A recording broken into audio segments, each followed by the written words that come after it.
Hello, and welcome to the Movies Past and Present podcast. It's Valentine's Day, February 14th, 2019, and this is episode 12. I'm your host, Stanford Clark, and I'm podcasting from the crossroads of the West in beautiful Salt Lake City, Utah. Just like my blog, moviespastandpresent.com, I'll be providing recommendations, commentary, and reviews about current and classic cinema. Thanks for tuning in, and let's get started.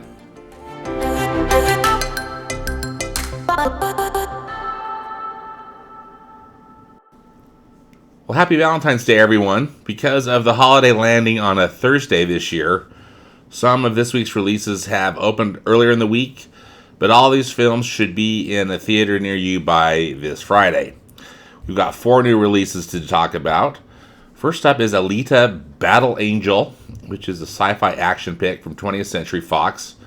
It's produced by the infamous James Cameron and directed by Robert Rodriguez. It's based on a graphic novel or a manga series called Gundam, I hope I'm saying that right, by Yukito Kishiro. And it's an epic adventure of hope and empowerment. So ALITA is a cyborg. She's played by Rosa Salazar, but it looks like it's done in performance capture and that pretty much her character is all CGI. But ALITA wakes up with no memory of who she is in a future world she does not recognize. She's taken in by a character named Ito, who is played by Christoph Waltz, who is a compassionate doctor, and he tries to shield her from her mysterious history, while her friend named Hugo, who's played by Kean Johnson, instead tries to trigger her memories. It's only when the deadly and corrupt forces that run the city come after ALITA that she discovers a clue to her past, which is that she has a unique fighting ability or abilities, and that those in power will stop at nothing to control her. If she can stay out of their grasp, she could be the key to saving her friends, her family, and the world she's grown to love. From the previews, and this also film was supposed to be released last year, and they pushed out the release date for whatever reason. Don't know if they had to make some edits or what happened to it, but it looks ambitious, but really unappealing. So I don't know if I'm going to see this one. ALITA Battle Angel is rated PG-13 by the Motion Picture Association of America for sequences of sci-fi violence and action and for some language. Next up is Happy Death Day to You. It's a slasher horror comedy from Universal Pictures. It's written and directed by Christopher Landon, and it is a sequel to the 2017 film Happy Death Day. This film, as I guess Jessica Roth, she leads the returning cast of Happy Death Day to You, repeating. Anyway, this time, she plays a character named Tree. She discovers that dying over and over was surprisingly easier than the dangers that lie ahead. I'm sure it'll come as a big surprise to you. I didn't see Happy Death Day in 2017 and have no plans to see Happy Death Day to You in 2019. It is rated PG-13 by the Motion Picture Association of America for violence, language, sexual material, and thematic elements. Next up is Isn't It Romantic?, which is a romantic comedy from New Line Cinema, directed by Todd Strauss-Schulson. It stars Rebel Wilson, Liam Hemsworth, Adam Devine, and Priyanka Chopra, or Chopra, probably say that right. I'm not sure if she also has added Jonas to her name. I believe that she's the Indian actress that just married Nick Jonas. Anyway, I digress. But this film actually is it looks quite funny. It looks like a great vehicle for Rebel Wilson, who when they give her some good material, I think she can be, incredibly funny. But she plays an architect in New York City, and things just always seem to go wrong for her, particularly when it comes to love. And she has a pretty bad encounter with a mugger at least seeing it in the trailer. And it renders her unconscious. And when she wakes up, she discovers that her life has suddenly become her worst nightmare, which is a romantic comedy. And she's the leading lady. So Liam Hemsworth plays Blake, who's a client of hers, and it looks like he's the love interest. Adam Devine plays her BFF, Josh, and Priyanka plays a yoga ambassador named Isabella, whatever that means to be a yoga ambassador. But this looks like it has got some potential to be really funny. So for sure, this one I want to check out. It's rated PG-13 by the Motion Picture Association of America for language, some sexual material, and a brief drug reference. Last up is Fighting with My Family, which is a sports biopic comedy from MGM and WWE. Yes, as in the Pro Wrestling League. It's directed by Stephen Marchant and produced, shockingly, by former WWE star and current mega movie star Dwayne "The Rock" Johnson. So based on a true story, Fighting with My Family follows reformed gangster Ricky, wife Julia, daughter Paige, and son Zach as they make a living wrestling together in tiny venues. When siblings Paige and Zach get the opportunity to try out for the WWE, the family grabs a once-in-a-lifetime chance to turn their wildest dreams into a dazzling future. However, brother and sister quickly discover that to become superstars, both their talent and their relationship will be put to the test. Fighting with My Family is a heartwarming and smart comedy, so the press materials say, that proves everything is worth fighting for when it comes to family. So, I who never really know next to nothing about WWE, other than I know that The Rock was involved. I don't know specifically who this is about, who this brother and sister team are. So, could be interesting, or not. It's rated PG-13 by the Motion Picture Association of America for crude and sexual material, language throughout, some violence, and drug content. So, the foreign releases this week: ALITA Battle Angel, Happy Death Day to You, Isn't It Romantic, and Fighting with My Family.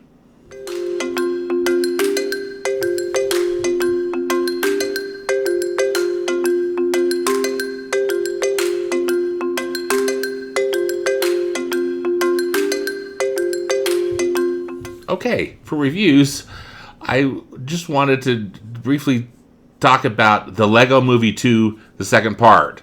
I was able to see that in IMAX during the week, and had fun. It's a solid sequel. It's really an interesting treatise on dealing with sibling relationships at its core. As you may recall, at the end of the original the Lego Movie, the little sister with her Duplo shows up with her Duplo blocks, those the bigger blocks for younger children. And this film just continues on that. Of course, the kids are a little older, but it's clever, heartwarming, terrific animation, clever plot, heartwarming plot, as I mentioned. Not really as consistently funny as the first one. I thought the first one was pretty spot on, and they were able to keep the momentum throughout, which was impressive. This one is funny. It's got a lot of the world that the little sister creates, with her toys. It's the main character is played by Tiffany Haddish, who is talented, but I thought the character was a tad annoying. This kind of princess character, but anyway, not the target audience on that one. And so just not as nonstop funny as the original, still quite good. And I did like the heart and the theme of it about family relationships. That worked for me. So I think you and your family will enjoy the Lego Movie 2, the second part.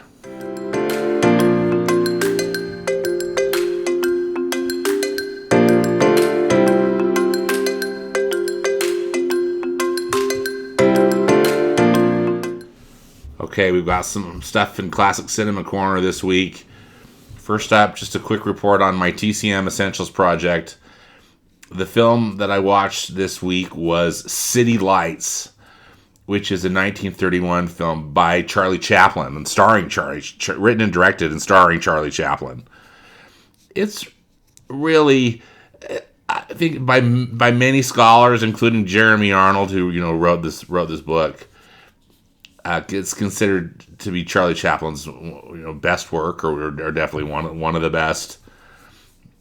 It tells the story of this of the tramp, Charlie Chaplin, who falls in love with a blind flower girl and who does everything he can to try to get her some money so she can get the procedure done so she can get her eyesight restored.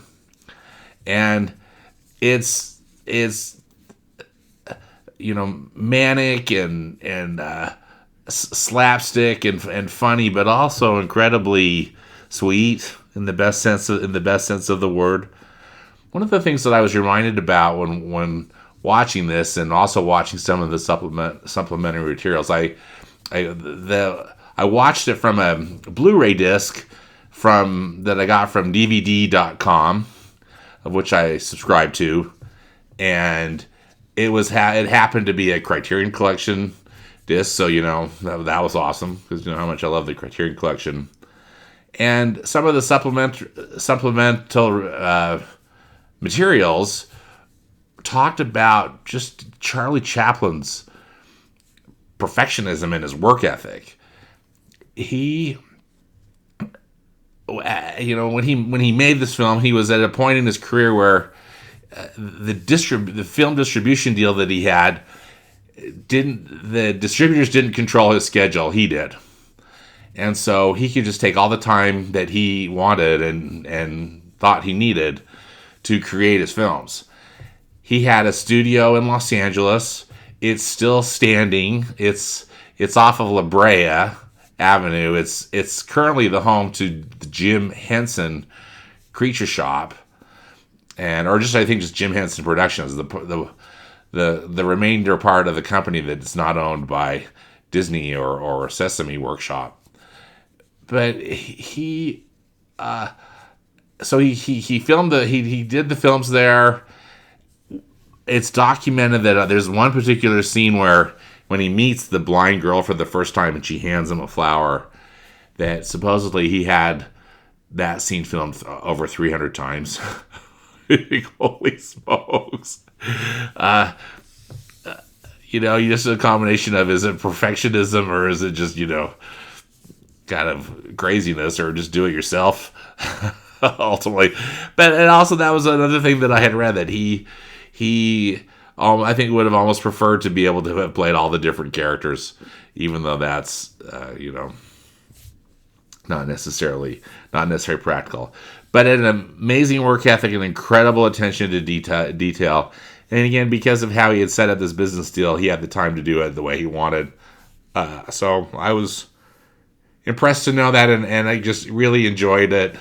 Found it to be a funny and really, really ultimately a beautiful film, and can see why it's considered to be an essential.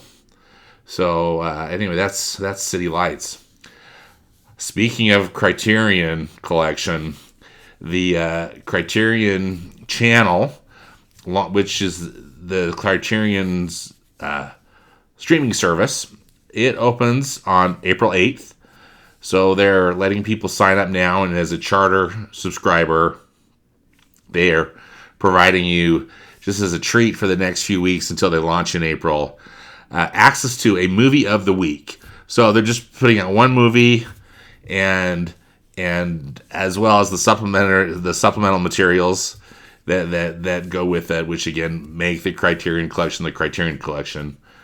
But this last week, their movie of the week was one called CHUNGKING EXPRESS from 1994.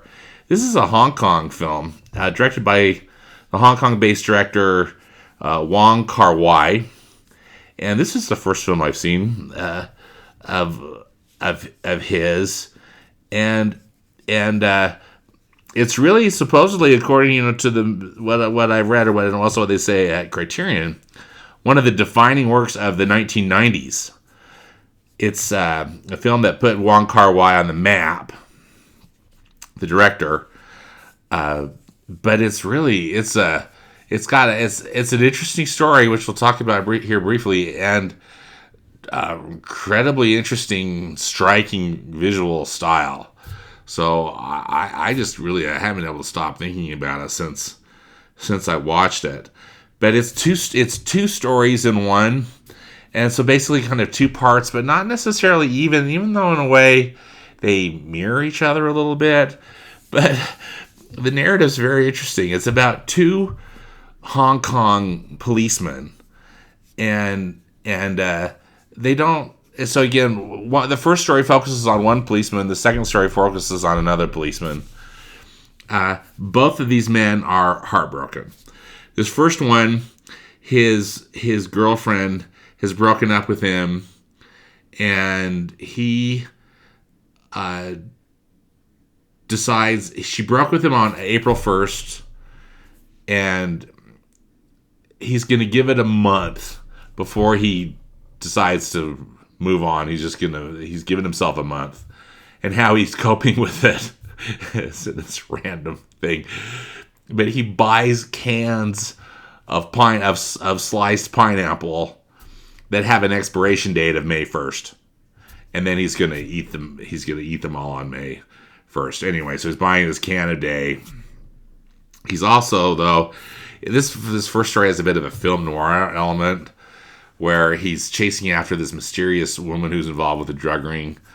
So it's a combination of really stylish and kind of a crime drama, and then a bit of a kind of a heartbreaking romantic comedy tied in with some film noir. It's,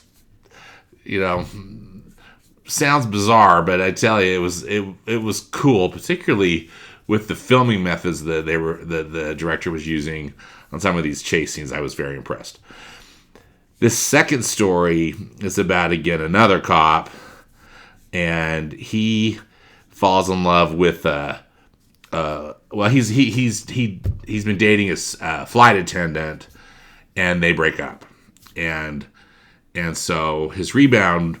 It's kind of a rebound relationship, but it's a woman who works at this takeout restaurant stand, and she's a waitress, and she is, you'll have to see it in order to get some of these details, but she manages to get a key to this guy's apartment. She's uneasy about having a relationship with him, but what she decides to do is, when he's not home, when he's at work, she goes into his apartment and she cleans it. And so she just keeps going back to clean. And anyway, it's really an unexpected film. It's charming. It's a bit, it has all this romantic longing. I can't say that it's just necessarily full of laughs, and some of it perhaps is cultural. If it were, I can't say I really got it, because it was with in English subtitles, so I was just reading the subtitles. But this romantic longing from these two jilted cops in this really unique story made Chungking Express a really cool experience. So I was happy, again, that the Criterion Collection provided that as their movie of the week, and I was happy to take the time to watch it. So again, the Criterion Channel launches April 8th. I'll have links to where to get more information about it in the podcast notes on the blog.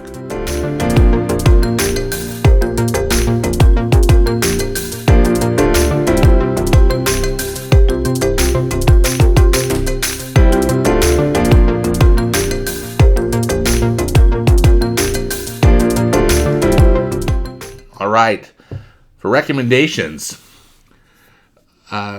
just want to let you know that the February film in the Turner Classic Movies Big Screen Classics series is going to be screening on February 17th and 20th. It's the film adaptation of the musical My Fair Lady from 1964, starring Rex Harrison and Audrey Hepburn. I'm really excited to see this film on the big screen. It's one of my favorites. I think that the music by Lerner and Lowe is spectacular, and the sets and scenery that were constructed for this film are amazing. So I'm just so excited to see it on the big screen and on the big stereo. One of the big, I think, kind of challenges or kind of roadblocks I still have with this film was the fact that the filmmakers chose Audrey Hepburn over Julie Andrews. You know, Julie Andrews and Rex Harrison had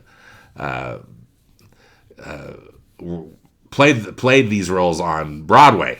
Rex Harrison, of course, as Professor Henry Higgins, and Julie Andrews as Eliza Doolittle. And Julie Andrews didn't get cast for it. They cast Audrey Hepburn as a more bankable star, but she really can't sing well. So they brought in a woman to dub her singing voice, who does great. It's Marnie Noxon, and she's got an interesting story. And I'll see if I can find that and put a story about her in the podcast notes as well. But regardless, My Fair Lady is a wonderful film, beautiful film, and so excited to see it on the big screen. Again, it's going to be in theaters just 2 days on February 17th and 20th. I'll have links to it in the notes, but you should check your times. Usually the film plays twice a day, but honestly, it depends on the theater, on what they want to do. And so hopefully you can go check that out, because that should be fun. And also, TCM has Ben Mankiewicz, their nighttime host, do intros to these, so that's always interesting. You get some historical context or some other things that help in the appreciation and enjoyment of the film. All right, then it's Oscar season. As you know, the Oscars are happening on Sunday, February 24th, and there are some movie chains across the U.S. are providing some Best Picture passes, I guess, for lack of a better term. I think it varies on chain to chain what they call them, where you can pay a flat fee and then see these. There are 8 films that were nominated this year for Best Picture.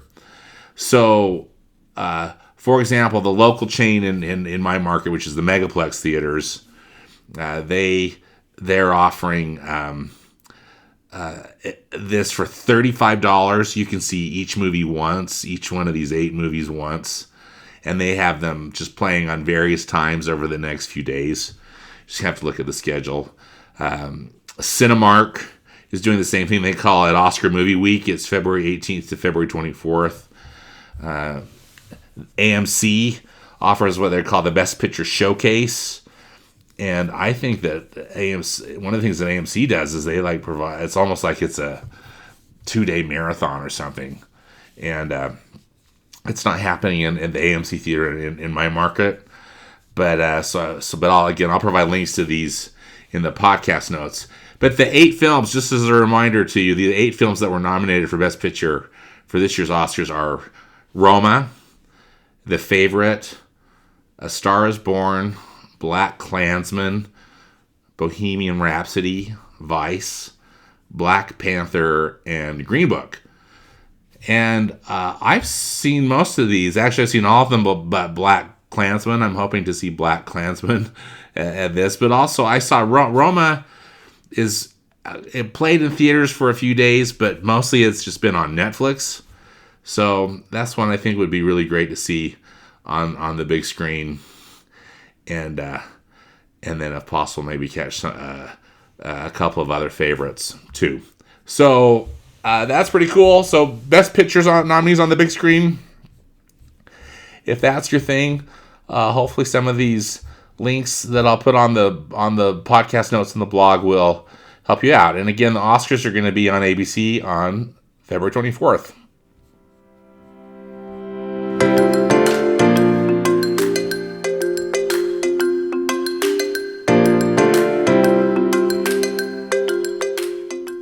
Well, thanks so much for listening. Again, links and more information about all of the movies discussed in today's podcast can be found in the podcast notes on my blog at moviespastandpresent.com. Have fun at the movies this week, and we'll see you next time.